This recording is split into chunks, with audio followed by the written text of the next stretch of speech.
تو سلیمان علیہ السلام نے اس کو کہا کہ بھائی ان بندی بن کے چلی جاؤ. قالت یا ایھا الملأ افتونی فی امری. اس نے فوراً اجلاس بلایا. یہ اس کی ذہانت کا پہلا پوائنٹ ہے. فوراً فیصلہ نہیں کیا کہ بھائی یہ بات کیسے کر رہے ہیں یار, یہ کوئی بات کرنے کا انداز ہے, بندی بن کے چلی جاؤ, ٹھیک ہے نا, اللہ کے نام سے جو بڑا مہربان نہایت رحم کرنے والا. ہم تو سورج کو مانتے ہیں, سورج کا تو کہیں تذکرہ ہے ہی نہیں. ہم تو سورج کی عبادت کرنے والے لوگ ہیں, ان کا سورج کا تو تذکرہ ہی نہیں. چلو اللہ کا تذکرہ کیوں کر دیا پھر اگر سورج کا نہیں کرنا تھا؟ اور یہ کون سا اسٹائل ہے؟ اللہ تعالی علیہ, سرکشی مت کرو, فرما بردار بن کے چلی جاؤ. بس فوراً فوجیں بھیجو, خط کو پھاڑا جیسے وہ ہرقل نے کیا تھا, تو فوراً جو ہے نا بس فیصلہ ہوگا. میزائلوں اور توپوں کا رخ کہاں کر دو؟ ادھر کو کر دو. نا نا نا نا, قرآن کیا کہتا ہے؟ امرہم شورا بینہم. اہل ایمان جب بھی اہم فیصلے کرتے ہیں تو پہلے کیا کرتے ہیں؟ مشورے. آپ بھی یہی کیا کریں. مشورے کا مقصد یہ نہیں ہوتا کہ دوسرے کی رائے پر عمل کرنا ہے. مشورے کا مقصد یہ ہوتا ہے کہ ہو سکتا ہے میں جو فیصلہ کرنے جا رہا ہوں اس میں کچھ ایسے نقصان کے پہلو ہوں جن کی طرف توجہ نہ ہو.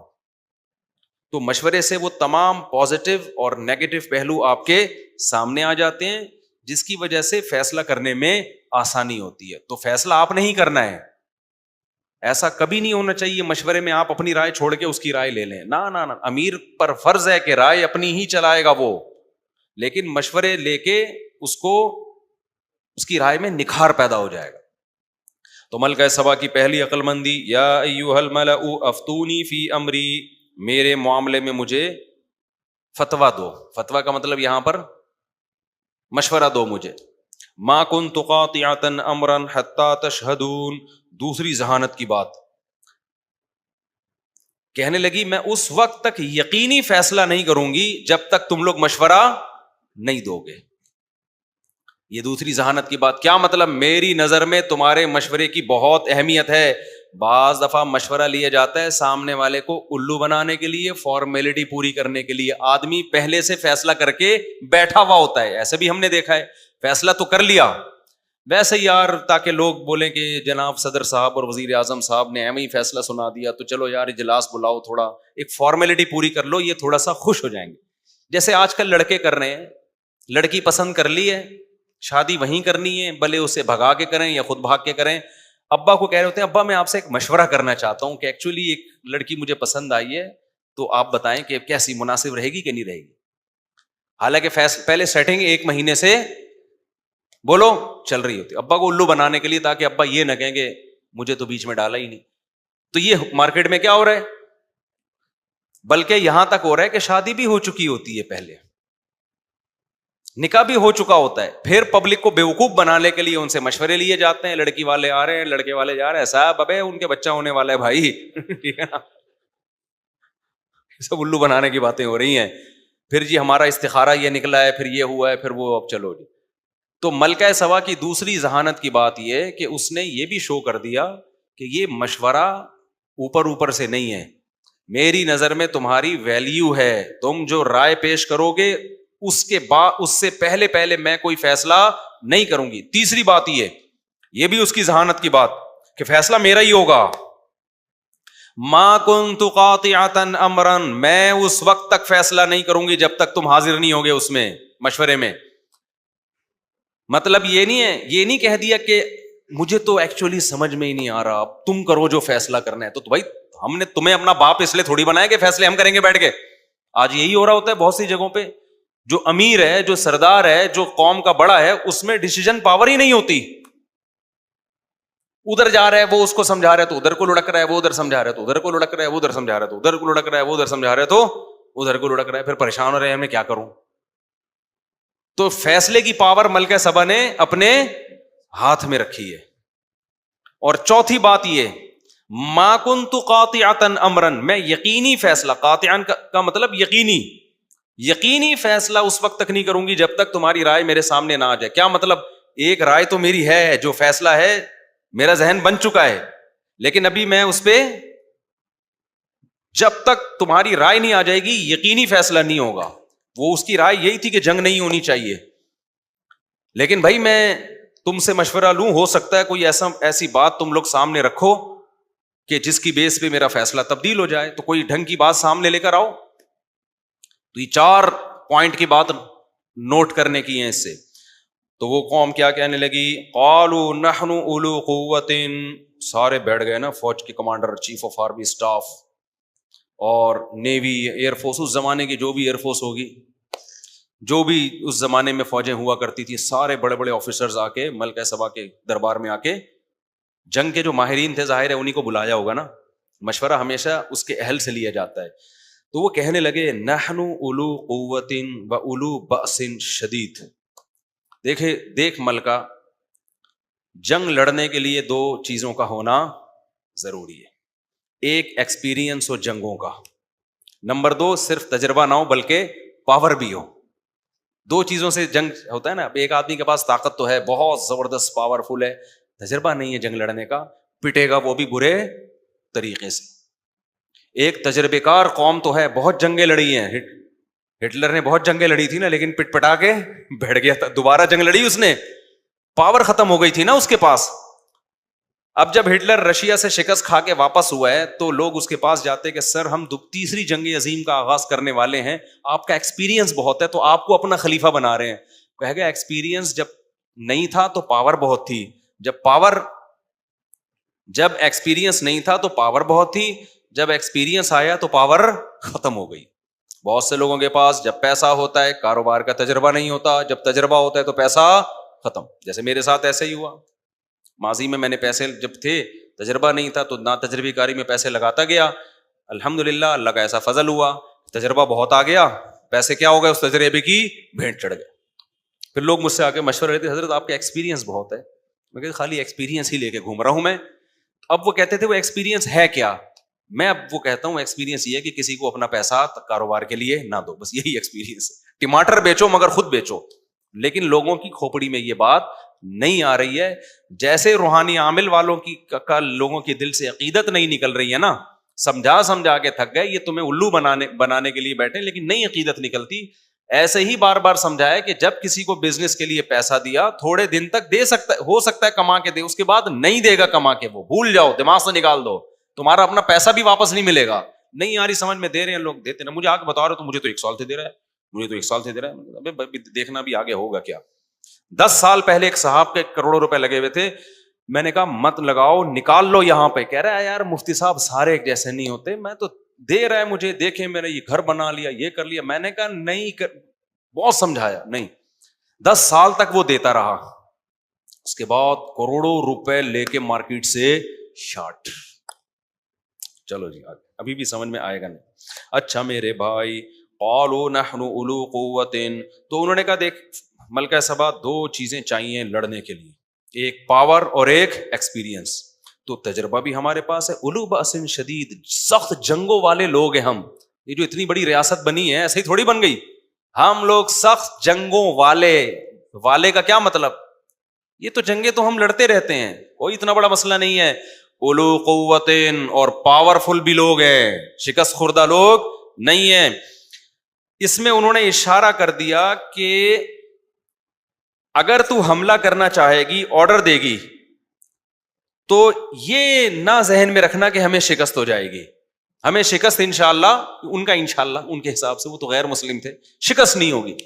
والامر الیک, لیکن معاملہ تیرے حوالے ہے. فانظری ماذا تأمرین, جو حکم تو دے گی اس کے بارے میں تو غور کر لے, ہم اس حکم کو فالو کریں گے. دیکھو ایک اسٹیبل ریاست کے یہ اصول ہوتے ہیں کہ جو ملک کا سربراہ ہے نا, ڈیسیجن پاور کس کے پاس ہوتی ہے, اسی کے پاس ہوتی. ہمارے ملک کی جو واٹ لگی پڑی ہے نا, اس میں پتہ ہی نہیں کہ پاور ہے کس کے پاس, کس کمبخت کے پاس ہے ملک کا اختیار. ڈیوائیڈ ہوئے ہیں اختیارات. گٹر کے ڈھکن کا اختیار سندھ حکومت کے پاس نہیں ہے. ہمارے جو گٹر کے ڈھکن ہے نا, جا کے پوچھو ڈھکن کہاں ہے, ہمیں کسی بھی وزیر کا دروازہ کھٹکھٹاؤ, کہہ رہا ہے یہ میرا ڈپارٹمنٹ, ابے پھر کس کا ہے یہ. اور آگے اوپر سطح پہ جاؤ, اسمبلیوں میں جو کچھ ہو رہا ہے, اتنا گندا غلیظ نظام ہمارے ملک پہ مسلط ہے نا, اس میں کتنا بھی اچھا آدمی آ جائے کچھ بھی نہیں کر سکتا, کچھ بھی نہیں کر سکتا. وہ پتہ ہی نہیں کس نے کرنا کیا ہے. تو ایک بندہ ہونا چاہیے جو پاورفل ہو, جس کے ہاتھ میں ڈنڈا ہو, سمجھ رہے ہو, وہ ہو سکتا ہے کچھ غلط کرے لیکن صحیح بھی وہی کرے گا.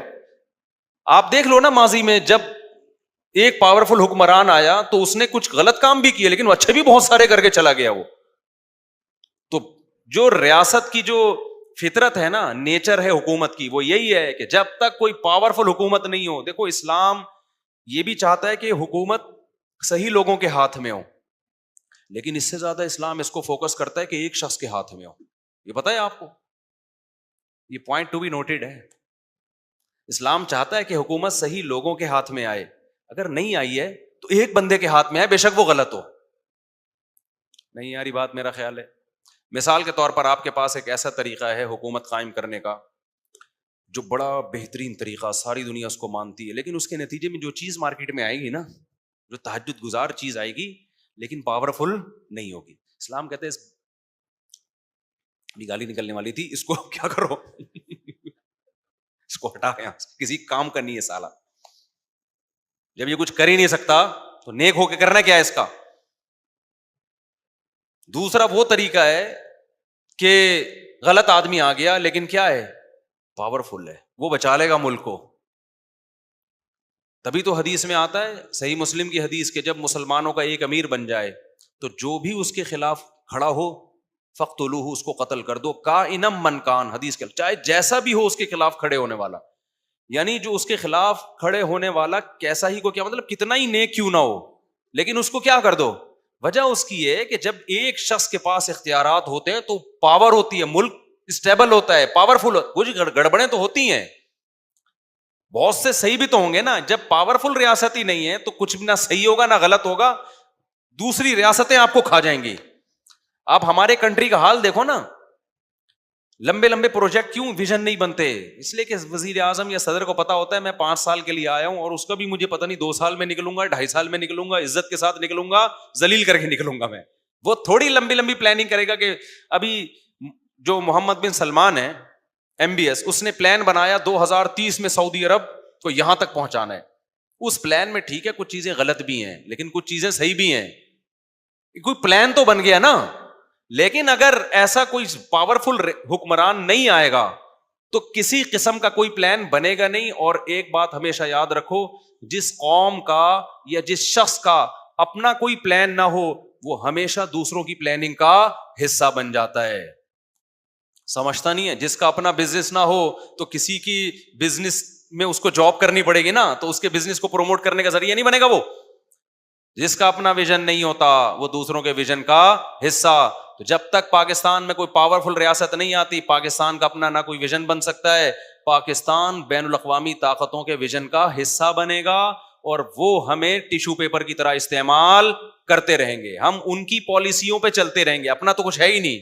وہ کہیں گے آپ ایسا کریں, ایکچولی اب آپ ایسا کر لیں, ایکچولی اب آپ ایسا کر لیں.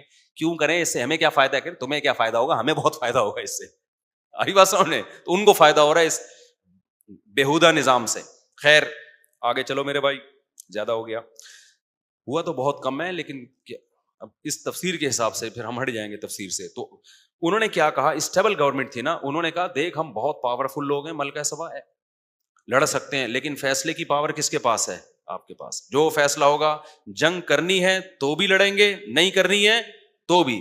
ایسے جذباتی بھی نہیں ہے کہ ملکہ سبا نے کہہ دیا جنگ نہیں کرنی تو ہم بغیرت لوگ ہیں کیا, ایسا ہوتا ہے نا.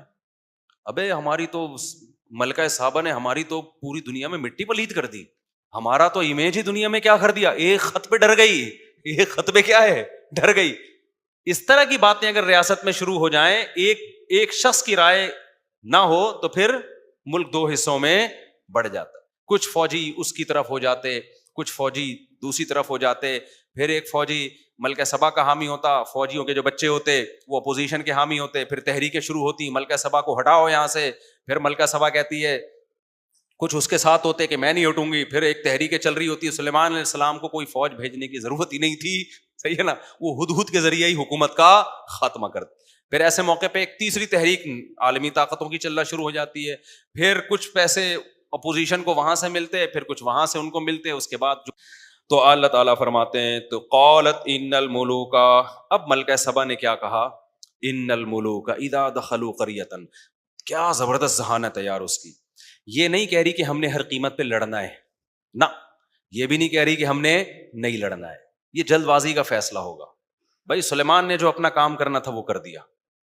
اب ہم نے دیکھنا ہے جاسوس بھیج کے اور کچھ آزما کے کہ یہ قوم اس قابل ہے کہ ان سے لڑا جائے یا ان سے نہ لڑا جائے. اور اس کے لیے میرے پاس ایک طریقہ ہے کہ یہ جو ہے سلیمان، انہوں نے اللہ کا نام استعمال کیا ہے، بسم اللہ الرحمن الرحیم، شروع اللہ کے نام سے جو بڑا مہربان اور نہایت رحم کرنے والا ہے. آپ کو پتا ہے اس زمانے میں جس کا کسی بھی طرح سے منجن نہ بکھرا ہو تو پھر وہ اللہ رسول کا نام استعمال کرنا شروع کر دیتا ہے. آپ نے منجن دیکھے ہیں نا، بسوں میں جب جاتے ہیں ایک عام آدمی جا کے منجن بیچے گا نہیں بیچتا، لیکن جب وہ کہتے ہیں الصلاۃ والسلام علی رسول اللہ، پھر وہ نماز روزے کی ترغیب دیتا ہے، پھر چہرے پہ داڑھی ہوتی ہے، پگڑی ہوتی ہے، پھر کہتے ہیں 5 روپے کی ٹافی گلے کو صاف کرتی ہے، لوگ ایک دم اس سے لیتے ہیں کہ یار بڑا نیک پرہیزگار آدمی ہے. جس حکیم کی دکان نہ چل رہی ہو وہ طب نبوی کا لیبل لگا کے اپنا منجن مارکیٹ میں بیچنا کہ قرآن و سنت کی روشنی میں علاج کرتا ہوں. کلونجی میں ہر بیماری کی شفا ہے، ہم نے کلونجی سے 20 قسم کی دوائیں بنائی ہیں، بخاری کی حدیث ہے. تو منجن مارکیٹ میں کیا ہوتا ہے؟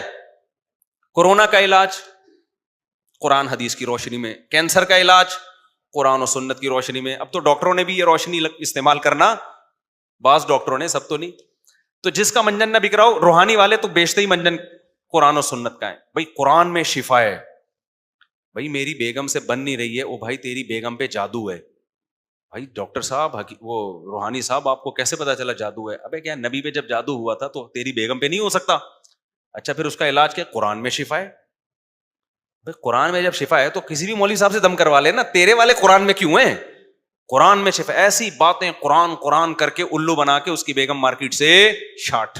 2 آدمیوں کو تو میں نے آپ کے سامنے، ایک تو کل کا واقعہ، چند دن پہلے کا، اور بھی بہت سارے واقعات ہیں. بیگم کیا ہوئی تو منجن کیا بکتا ہے؟ مذہب کا. بہت آرام سے ملکہ سبا نے کہا یہ ایک مذہب کا لیبل لگا رہے ہیں سلیمان علیہ السلام، یعنی ان کی دعوت میں کیا ہے؟ اللہ، توحید.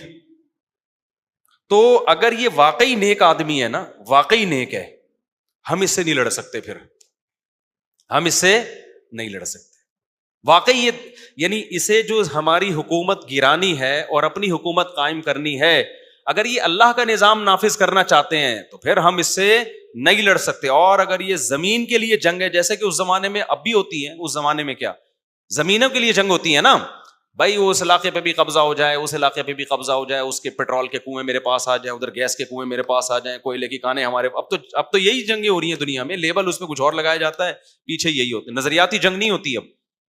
تو اگر یہ مادہ پرستی کی جنگ ہے تو بھائی اس کو اتنے ہدیے دو، اتنا پیسہ دو کہ یہ پیسہ دیکھ کے اپنی دعوت اور تحریک سے پیچھے ہٹ جائیں. کیا بہترین ذہانت ہے یا نہیں ہے؟ لہذا کہنے لگی جنگ میں جلدی نہیں کرنی، کیونکہ ہمیں فتح کے بجائے شکست بھی ہو سکتی ہے. ان الملوک اذا دخلوا قریۃ، یاد رکھو جب شکست ہوتی ہے نا تو بادشاہ لوگ جب کسی بستی میں داخل ہوتے ہیں، افسدوها، اس بستی کا بیڑا غرق کر دیتے ہیں. وجعلوا اعزۃ اہلها اذلۃ، قوم کے معزز لوگوں کو ذلیل کر دیتے ہیں. وکذالک یفعلون، اگر یہ حق پر نہیں ہوئے اور ہماری ان سے جنگ ہوئی اور بالفرض ان کو فتح ہو گئی تو ہمارا بھی انجام یہی ہوگا. اس کے یہ بھی تو دیکھو نا، یہ بھی ہو سکتا ہے. لہذا جلد بازی نہ کرو. اس کو ہم آزماتے ہیں کہ یہ واقعی اللہ کا نیک بندہ ہے، نظریے کی بیس پہ جنگ کرنا چاہ رہے ہیں، یا صرف زمینی جنگ ہے، مادہ کی جنگ ہے، ان کو حکومت کا نشہ ہے. تو انی مرسلۃ الیہم بہدیۃ، بہت مہنگے مہنگے ہدیے گفٹ ان کے پاس بھیجتی ہوں میں، بہت مہنگے مہنگے تحفے بھیجتی ہوں ان کے پاس. ہیرے جو ظاہر ہے ان کے پاس تو بہت کچھ تھا. فناظرۃ، پھر میں دیکھتی ہوں بما یرجع المرسلون، کہ جو میں قاصد بھیجوں وہ کیا واپس پیغام لے کر آتے ہیں. اگر ان کی دعوت میں تھوڑی لچک ہو گئی نا، تھوڑی سی بھی لچک ہو گئی، اس کا مطلب ان کو اپنی تحریک پر خود ہی اعتماد نہیں. اس کی مثال ایسے جیسے آپ نے 3 طلاقیں دی اور مفتی صاحب نے فتویٰ دیا بیوی حرام ہو گئی، اس کے بعد اگلے دن آپ خوب نوٹوں کا تھیلا لے کر آئے، مفتی صاحب حرام ہوئی ہے کہ نہیں ہوئی ہے؟ مفتی صاحب کہیں گے دوبارہ بتانا کس طرح سے دی تھی. اگر یہ دوبارہ سوال پوچھا جا رہا ہے نوٹ کا تھیلا نہیں تھا تو پھر تو زیادہ ڈیٹیل میں نہیں گئے تھے. اب جب تھیلا ملا ہے تو تھوڑا لہجے میں کیا آ گئی ہے؟ نرمی. اٹ مینس کہ یہ مولوی صاحب 2 نمبر آدمی ہے. بھائی تھیلے سے پہلے بھی وہی مسئلہ ہے، تھیلے کے اگر ڈیٹیل طلب تھی تو پھر کل ہی لے لیتے نا تفصیل. کیا خیال ہے بھائی؟ تو اب کیا ہے کہ جی اس نے کیا کیا, انی مرسلۃ الیہم بہدیۃ, بہت سارے ہدایا بھیجے. تو کیا ہوا, سلیمان علیہ السلام کے پاس جب آئے تو سلیمان علیہ السلام کی دعوت میں بجائے لچک پیدا ہونے کے اور سختی پیدا ہو گئی. اور کیا ہو گئی؟ سختی. قال اتمدوننی بمال, تم مجھے پیسوں کے ذریعے میری ہیلپ کر رہے ہو. یہ کیا کر رہے ہو بھائی؟ میں بات تم سے کیا کر رہا ہوں؟ اللہ کی بات کر رہا ہوں, توحید کی بات کر رہا ہوں. شرک چھوڑ دو, انسان بچ کے انسان کا بچہ بن کے کیا ہو, چلی آؤ, اور تم مجھے پیسے دے رہی ہو. فما آتانی اللہ خیر مما آتاکم, قاصدین سے کہا اس کو بتا دینا کہ جو کچھ اللہ نے مجھے دیا ہے نا وہ تم سے بہت زیادہ ہے. یعنی ویسے بھی میں اس دعوت سے پیچھے نہیں ہٹوں گا, اور پیسے ویسوں کی تو میرے سے بات ہی نہیں کرو, پیسوں کی تو مجھ سے بات ہی نہیں کرو. ارجع الیہم, اور پھر اس کو بولا کہ اب تو واپس چلا جاؤ, اب خط نہیں آئے گا. ہدہد کے پاس اتنا ٹائم نہیں ہے کہ وہ خط و کتابت کرتا رہے گا. ہدہد کے اور بھی بہت سارے کام, اس کی تو غیر حاضری ہو جاتی ہے, بہت سارے کام نمٹ جاتے ہیں, رہ جاتے ہیں ہمارے. ارجع الیہم, قاصد سے کہا واپس. فلناتینہم بجنود لا قبل لہم بہا, اب خط نہیں آئے گا, قاصد نہیں آئے گا, اب فوج لڑائی کی تیاری شروع کر رہی ہے. ہم ایسا لشکر لے کے حملہ کرنے آ رہے ہیں, لا قبل لہم بہا, یہ لوگ اس کا مقابلہ کرنے کا تصور ہی نہیں کر سکتے. اتنی بڑی فوج ہوگی, اتنے گھوڑے, اتنی تلواریں, جو بھی پھر زرہیں اور لوہے کے جنگی ٹوپیاں, پورے جاہو جلال کے ساتھ ہم اس سمت میں جا رہے ہیں جہاں گوگل نے ہمیں, وہ ہدہد نے ہمیں بتائی ہے. اس زمانے کا گوگل ہدہد ہی تھا. لا قبل لہم بہا ولنخرجنہم منہا اذلۃ, اور جب ہم لڑیں گے نا تو انہیں اس علاقے سے عزت کے ساتھ رخصت نہیں کریں گے کہ سب کو گرفتار کر کے صوفے پہ بٹھایا ہم نے کہ جی ایکچولی آپ چونکہ ہم سے لڑ کے تھک گئے ہوں گے تو آپ لوگ چائے وائے پئیں اور جہاں جہاں اپنے اپنے گاؤں دیہاتوں میں جانا ہے وہاں تشریف لے جائیں. نہ, ہم ان کو رسوا کر کے نکالیں گے. وہم صاغرون, اور یہ زدار لوگ ذلیل ہو چکے ہوں گے, کیونکہ جنگ میں تو پھر جنگ ہوتی ہے. ملکہ سبا کو اندازہ ہو گیا بھائی یہ پیسوں کی لالچ ان میں نہیں ہے. فوراً کیا کہنے لگی, تو ہدہد یہ سے ہے نا, یہ مخابرے کا کام کر رہا تھا, جا کے جو بھی ہے نا پرچیاں لا رہا تھا وہاں سے.